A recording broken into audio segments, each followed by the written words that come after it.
میں سچ کا ساتھی ہوں، مجھے سچ بولنا ہے، میں جھوٹ نہیں بول سکتا۔ میرے نبی کی زندگی کے دو پلر، عبادت، نماز نہ چھوٹے، نماز نہ چھوٹے، نماز نہ چھوٹے۔ میرے نبی کی زندگی کا دوسرا پلر، سچائی، اخلاق، درگزر، محبت، الفت، خامند بیوی کو عزت دے، بیوی خامند کو عزت دے، ماں باپ اولاد کو عزت دیں، اولاد ماں باپ کو عزت دے۔ اپنے نبی، اگر اپنے گھروں کو جنت بنانا ہے تو نبی والے اخلاق سیکھو، اور نبی والے اخلاق کا ایک لفظ بتاؤں، وہ برداشت ہے، برداشت ہے، برداشت ہے، وہ صبر ہے، وہ صبر ہے، وہ صبر ہے۔ میاں بیوی کی لڑائی نسلوں کو برباد کر دیتی ہے۔ بیویوں پہ زیادتی مت کرو، بیویاں خامدوں پہ زیادتی مت کریں۔ میرے نبی نے فرمایا بدترین ہے وہ انسان، ان انسانوں میں کوئی خیر نہیں جو عورتوں کو مارتے ہیں، اور عورت سے فرمایا جس سے اس کا خامد ناراض ہوا، کسی عذر شرعی کی وجہ سے، ظلم کی وجہ سے، عذر شرعی کی وجہ سے ناراض ہوا اور اس نے اسے راضی نہ کیا، تو اللہ کی ساری رحمتیں اس سے دور ہو جائیں گی۔ اپنے گھروں کو جنت بناؤ۔ گھر جنت پیسے سے نہیں بنتے، پاؤنڈ ڈالر سے نہیں بنتے، نبی والے اخلاق سے بنتے ہیں۔ ماں باپ کو عزت دو، بیوی خامند کو عزت دے، خامند بیوی کو عزت دے۔ کوئی ایک تپ جائے تو دوسرا چپ کر جائے، ایک چپ کرے تو دوسرا اس کو دیکھ کے چپ کر جائے۔ ساری لڑائیاں تو بول کی ہیں، سارے جھگڑے تو بول کے ہیں۔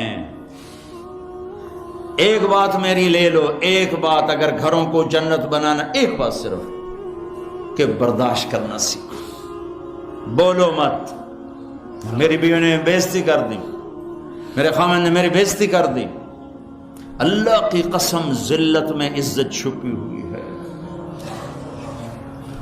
دانے کو درخت بننے کے لیے مٹی میں چھپنا پڑتا ہے، مٹی میں ذلیل ہونا پڑتا ہے، پھر جا کر وہ درخت بنتا ہے۔ اگر تم لوگوں میں محبوب بننا ہے، تم چاہو کہ تمہاری بیوی تم سے محبت کرے، بیوی چاہے خامند مجھ سے محبت کرے، اولاد چاہے ماں باپ محبت کرے، ماں باپ چاہے اولاد محبت کرے، ایک دوسرے کو برداشت کرو، ایک دوسرے کو برداشت کرو، درگزر کرنا سیکھ لو۔ اور میرے حبیب کا فرمان، اے معاذ تمہیں سارے دین کا خلاصہ بتاؤں؟ کہا جی کیا؟ مجھے دیکھو، آپ نے کہا یہ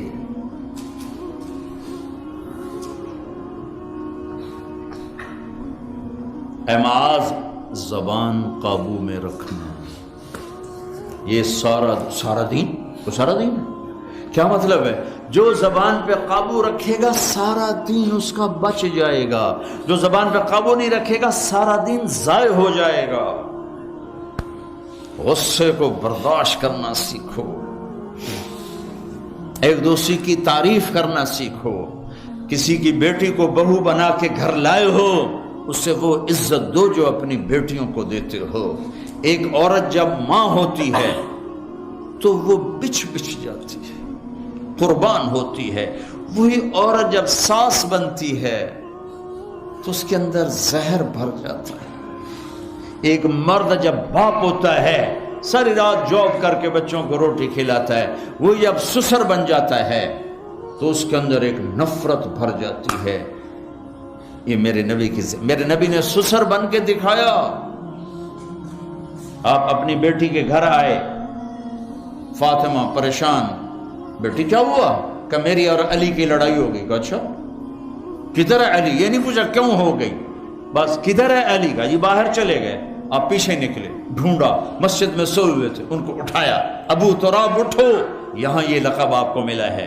گھر میں آئے اور ایسے لیٹ گئے، ادھر علی کو لٹایا، ادھر فاطمہ کو لٹایا، علی کا ہاتھ اپنی ناف پہ رکھا، پھر علی کے ہاتھ پر فاطمہ کا ہاتھ رکھا اور ان کے اوپر اپنا ہاتھ رکھا، پھر فرمایا اب دونوں میرے سامنے کہو کہ ہماری صلح ہو گئی ہے۔ تو دونوں نے کہا جی صلح ہو گئی۔ تو آپ باہر نکلے بڑے خوش خوش. صحابہ نے کہا یا رسول اللہ آپ تو بڑے خوش نظر آ رہے ہیں. کہا میں علی و فاطمہ کی صلح کرا کے آ رہا ہوں. یہ سسر کا کردار ہے, یہ سسرال کا کردار ہے. لیکن میں درد سے کہہ رہا ہوں کہ ساس اور سسر ایک زہر کا رشتہ بن گیا ہے, بہو ایک ذلیل رشتہ بن گیا ہے. جیسے تم اپنی بیٹیوں کے لیے چاہتے ہو کہ کسی کے گھر جائیں تو سکھ سے رہیں, جس کی بیٹی لاتے ہو اس کو بھی سکھ دو. اور بیٹیوں سے بھی کہتا ہوں جس گھر میں جاؤ جاتے ہی ماں باپ سے جدا کرنے کی اسکیمیں نہ چلاؤ, بلکہ گھر کے لیے راحت بنو, رحمت بنو. میرے نبی والی زندگی پڑھو, اللہ کے واسطے پڑھو کہ آپ اپنے گھر میں زندگی کیسے گزارتے تھے. ایک صحابی ہیں ابو دجانہ, جنگ بدر سے لے کر آخری حج تک اللہ کے نبی کے ساتھ رہے. بڑے صحابہ میں ہیں, لیکن فرماتے ہیں لوگوں میرے پاس بخشش کا سب سے بڑا عمل یہ ہے کہ میں نے اپنی زبان سے آج تک کسی کو دکھ نہیں دیا, اور میرے دل میں کسی کا بغض کوئی نہیں ہے. اگر اپنے نبی کے اخلاق بنانے دو چیزیں لے لو, زبان سے دکھ نہ دو, دل میں بغض نہ رکھو. ایک لطیفہ بھی سنا دیتا ہوں, اور ہے بھی لطیفہ بھی ہے, قصہ بھی ہے, ہمارے گھر کا ہے. ہماری دھوبن تھی ایک ماسی شریفہ, مرحوم مر گئی. وہ آئی ایک دن میری بہن کے پاس, کہنے لگی بی بی میری نو میرے نال بڑا لڑتی ہیں, میں نے کوئی توید دے ساریاں میری نوکر بن جانا. لڑتی وہ خود تھی, لڑتی خود تھی. تو میری بہن کو پتا تھا, تو اس نے کاغذ لیا, اس پہ کوئی لکیریں لگا کے اس کو سے رول کیا. پھر کہا ماسی شریفہ جس لئے تیری لڑائی ہوئے نا تو اے تعویذ ایتھے رکھنا ہے, تو انہوں ڈگڑ نہیں دے ہونا, جے اے ڈگ گیا تیری لڑائی نہیں مکنی. اب ہمارے ملک میں تعویذ کا بڑا ایک اعتقاد ہے, جو صحیح ہیں تعویذ ہو تو اثر کرتے ہیں, لیکن 2 نمبر بھی بہت زیادہ ہے. تو اب اس نے کیا طریقہ کیا, میری بہن نے اس کو چپ کرانا چاہا, کیونکہ لڑائی تو بولنے سے ہوتی, اور وہی لڑتی تھی زیادہ. 1 ہفتے بعد آئی, کہنے لگی بی بی تو مینوں کیڈا چنگا توید دتا, میری تو لڑائی مک گئی. کیوں؟ ماسی شریفہ جی چپ ہو گئی, لڑائی کتنے ہو.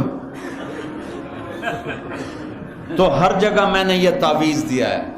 یہ میں تعویذ آپ کو دے کے جا رہا ہوں, اور جو یہ سن رہے ہیں کیمرے سے ان کو بھی یہ تعویذ دے رہا ہوں کہ جب لڑائی ہونے لگے میرا یہ تعویذ یہاں رکھ لینا, آپ کا گھر جنت بن جائے گا.